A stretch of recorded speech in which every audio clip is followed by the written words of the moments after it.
Проблема ожирения и избыточного веса появилась не сегодня. Стоит только посмотреть на полотна Рубенса и Ренуара. Тогда пышные формы считались привлекательными. Идеал рубиновской и ренуаровской красоты далек от классических канонов. В современном обществе полнота почти антоним красоты. Так изменились эстетические стандарты. Современная мода пропагандирует худобу. Вдаваться в причины того, почему изменяются стандарты красоты, не цель этой программы. Наша задача сегодня рассказать о последствиях ожирения и том, как с этим можно бороться.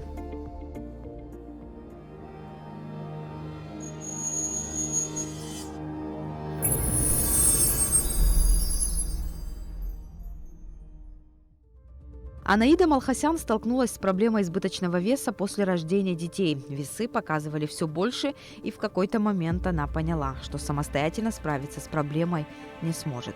Анаида обращается к врачу. Не знаю, я как думаю, как я, что много не ела, придерживалась все-таки, но все не получалось у меня. Я самостоятельно очень много пыталась худеть, сидела на диетах, на разных. Чуть-чуть, если похудела, потом срывалась. И у меня давление началось. У меня давление поднималось даже до 180. Это мне очень мешало. Ходить долго не могла. Всемирная организация здравоохранения признает ожирение неинфекционной болезнью 21 века. Примерно половина населения земного шара страдает избыточным весом. Ожирение уносит не меньше жизни, чем другие эпидемии. Просто это происходит не сразу, считает ВОЗ. Избыточный вес увеличивает риск таких заболеваний, как гипертоническая болезнь, атеросклероз, сахарный диабет, рак и бесплодие. Проблема с гормонами. Та проблема с гормонами, о которой все говорят, у меня гормональные нарушения, поэтому я поправилась. На самом деле все с точностью да наоборот. Гормональные проблемы из-за вашего веса, из-за вашего питания гормональные. Просто потом это все в порочный круг, да, как бы сворачивается. А изначально все-таки это не проблема в гормоне. Если вы питаетесь правильно, занимаетесь спортом, следите за вашим сном, то и если у вас нет какой-то органической патологии в головном мозге, да, откуда контролируются все наши гормональные эти там или в каких-то других эндокринных органах, то никаких проблем гормональных у вас не будет. Вода. Мы не умеем пить воду, абсолютно. Мы пьем все, что угодно, кроме воды. Да. Чай, кофе, сок, компоты и так далее, но мы не пьем воду. Она не могут компот или молоко? Нет, это не вода. Нет. Вода – это не газированная вода. Причем, если вот, как говорится, совсем заморочиться, то по-хорошему надо следить за составом этой воды, за pH этой воды, да, то есть как бы, но хотя бы давайте просто начнем пить воду, да, это уже будет что-то. Второе – это клетчатка.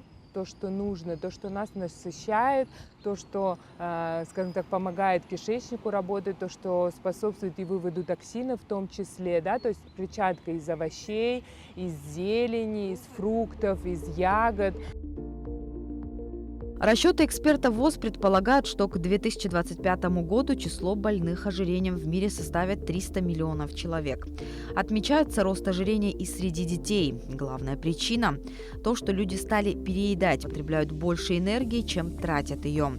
Согласно ВОЗ, диагноз «избыточный вес» или ожирение у взрослых ставится в следующих случаях. Если индекс массы тела, то есть отношение массы тела к росту, равен 25, то речь идет об избыточном весе.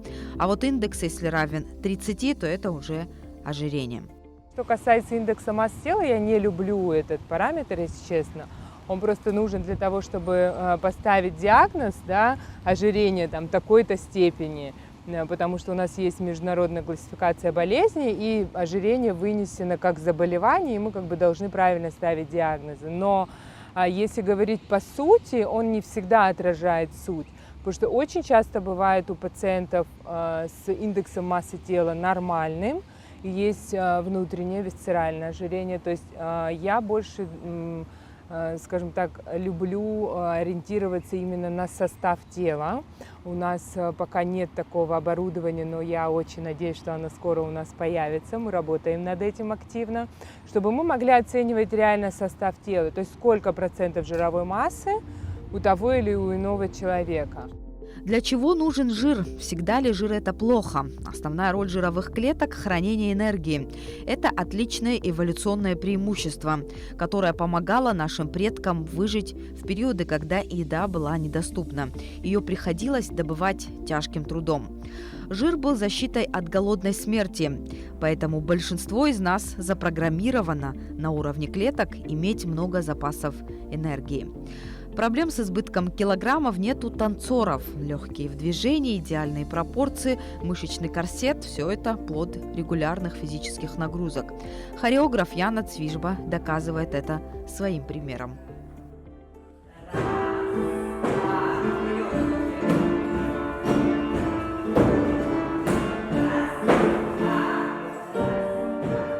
Я все время говорю, мы педагоги-хореографы как врачи. То есть при неправильной нагрузке мы их или лечим, или калечим. Вот. Как бы я все время об этом напоминаю, что мы должны следить обязательно за тем, как работают наши подопечные. А вот как построить это красивое тело? Ну, есть своя логическая цепочка, естественно, во время работы, как правильно, с чего нужно начинать, какую нагрузку нужно добавить, какую убавить, но это уже педагог знает, как распределить эту нагрузку. И, естественно, вот впоследствии ты как лепишь, сразу мгновенно слепить невозможно, правильно? Идет вот какой-то вот начальный процесс. Вот так же и мы. Мы на каких-то элементарных вещах, допустим, в легких прыжках уже видно, что человек физически-то особо не нагружался все это время. И с этим проблемы есть однозначно. Иногда я думаю, ну, мой возраст с их возрастом уже не сравнишь, но я гораздо легче, допустим, делаю какие-то определенные упражнения, нежели они. Кстати, вы знали о том, что в Сухуми LabQuest представил новый цифровой рентген, используя высокую детализацию? Специалист может быстро и качественно описать любой результат, на основе которого будет поставлен точный диагноз и назначено своевременное лечение.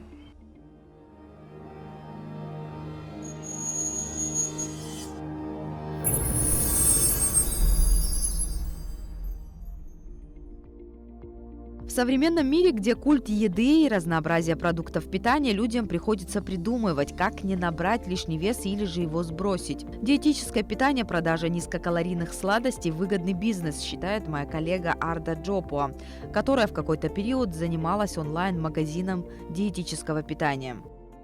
В какой-то момент я сама начала читать этикетки продуктов, состав продуктов, которые я покупала в обычных магазинах.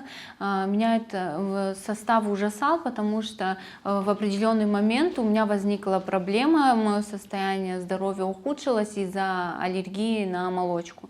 И в этот момент я решила завозить качественную, хорошую продукцию с хорошим составом для себя. Но стала замечать, что окружающие меня знакомые, родственники стали интересоваться продукцией, и я поняла, что есть спрос, надо завозить продукцию и открывать магазин. В конце 2019 года мы открыли онлайн-магазин в Инстаграме, по-своему просчитали, но дело в том, что то, что было по факту, намного превзошло ожидания.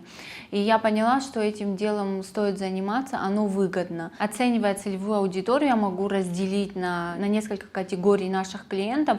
В первую категорию относятся мамочки, у которых дети аллергичны, которым нельзя глютен. И вторая более такая тоже категория большая, могу сказать, это девушки, женщины обращались к нам, у которых были проблемы с весом, они хотели похудеть. Для этих людей данная продукция, ППшная, как мы говорим, она очень актуальна. И еще третья категория клиентов, которые просто следят за тем, что едят, им важно, чтобы состав продуктов был хороший и в ней не было химии. Еще была представлена мука и различные продукты, которые, конечно, они по цене, нельзя сказать, что это дешевый товар, но при этом это полезный товар. Помимо наших нагрузок, наших физических, вот как мы физически работаем, еще очень важное Питание – это самое главное вообще. Мы стали очень фастфудами всякими питаться, которые вот первое то, что вот ведет к ожирению. И активный образ жизни – это самое главное, активный образ жизни. Очень часто мы просто с транспорта на транспорт или там с машины в машину, а ходить не хотим. Нам нужно больше двигаться. Люди, конечно, должны это понимать. Иначе это большую проблему. У меня тоже с классической группы ушла девочка, хотя я была против, вот она комплексовала, она была худенькая, а вот после нашего карантина, он длился год, она стала поправляться. Мы же сидели все дома, вообще не работали, весь год не работали. И мама говорит, она комплексует, она не может, она больше не будет ходить. Диета, спорт у меня пока что ходьба. Утром я хожу минут 40, потом у меня завтраки, кушаю всякие белки, злаки, там, жиры, орехи, семечки, вот белки всякие, все тушеное. Ну, фрукты мне нельзя, вообще категорически пока нельзя фрукты, только можно ягоды. Я, честно, вот я вам скажу, меня даже врач спрашивала, я не свешивалась, просто потому что я хочу увидеть результат на себе, я хочу похудеть до стольки, сколько, чтобы я увидела, что я похудела, В зеркале, что я да? могу, что я хочу взять, одевать, все вот это. Да, в зеркале хочу увидеть свое телосложение. Естественно, мы очень часто и подолгу общались с клиентами, прежде чем они оформляли заказ, и в первую очередь жалоба была на то, что вот мы любим сладкое, не можем удержаться, пожалуйста, посоветуйте нам что-нибудь легкое, чтобы мы не поправились. В этом вопросе я всегда рекомендовала в первую очередь обращаться к докторам, и очень многие, кстати, обращались к докторам, и у нас даже было взаимодействие с докторами, которые нам советовали определенные продукты, потому что к нам приходили их пациенты. И мы старались привозить именно то, что необходимо тем или иным клиентам по совету доктора. И, конечно же, в основном это вот продукты, которые помогли бы девушке там держать форму, фигуру, малокалорийные и так далее. Иногда бывает, ко мне приходят пациентки, у которых нету такой выраженной, скажем так, избытка веса, то есть там пару лишних килограмм, им они мешают, да, как говорится, у каждой женщины есть пару лишних килограмм, даже у самой худой, вот. Но при обследовании мы понимаем, что в принципе там каких-то проблем со здоровьем нет, и вот как бы я пытаюсь всегда объяснить, то есть как бы насколько вам это нужно, как бы для чего вы это вообще делаете, то есть для чего вы пришли. И я всегда все-таки-то вот пытаюсь в них вот это посеять зерно того, что это в первую очередь здоровье. Что вот мы сначала работаем со здоровьем. То, что уйдут килограммы, там, вы наденете любимое платье, джинсы или еще что-то, это уже такой положительный побочный эффект от проводимого лечения, скажем так. Когда речь идет об избыточном весе, людей беспокоит больше картинка, то есть то, как они выглядят. На самом же деле серьезнее проблема болезней, которая вызывает ожирение.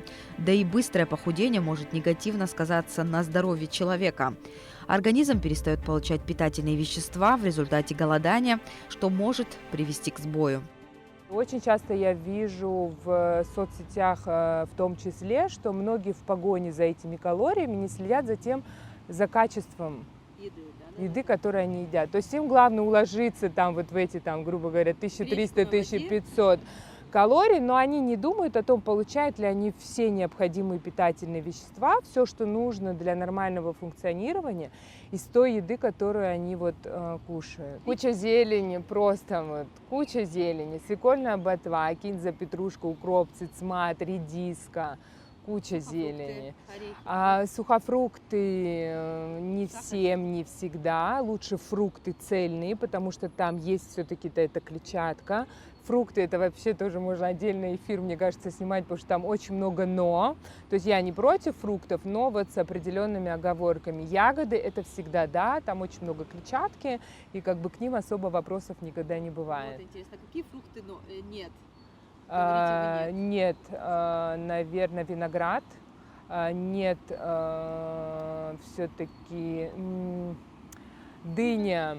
Так вот, опять-таки, надо ее правильно кушать. Мы не умеем кушать фрукты, просто вот в чем проблема. То есть даже как бы надо... Интересные, кстати, вещи. Вот Да, я то есть фрукты тоже. Кому-то надо до еды, кому-то надо после еды.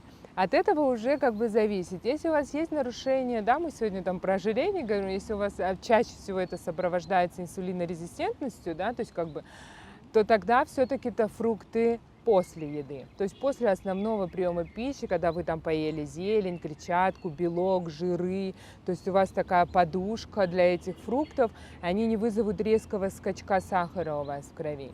Если у вас проблема с желудочно-кишечным трактом, периодически вздутие, газообразование там, и так далее, то тогда все-таки это фрукты до еды. Что касается артиста, в первую очередь, если начинать прям сначала, то это идет, естественно, отбор. То есть если человек расположен к полноте, да, он, естественно, к сожалению, такого человека артистом уже мы не видим. Но есть, допустим, в процессе, да, вот такая сложность появилась, или человек формируется, понятное дело, какое-то время. Эта проблема решается физически, в принципе, физически, потом ограничения в еде, не такие строгие, может быть, да, но все равно правильное питание. До 1994 года считалось, что единственная функция жировых клеток – накопление энергии. Но в 1994 году открыли гормон лептин, который играет большую роль в обмене веществ, выделяя активные соединения. Так жировая ткань стала, по сути, эндокринной железой. Поэтому, задумываясь о похудении, вначале необходимо понять, есть ли у вас тот избыточный вес или все же это тяга к распиаренной глянцевой картинке.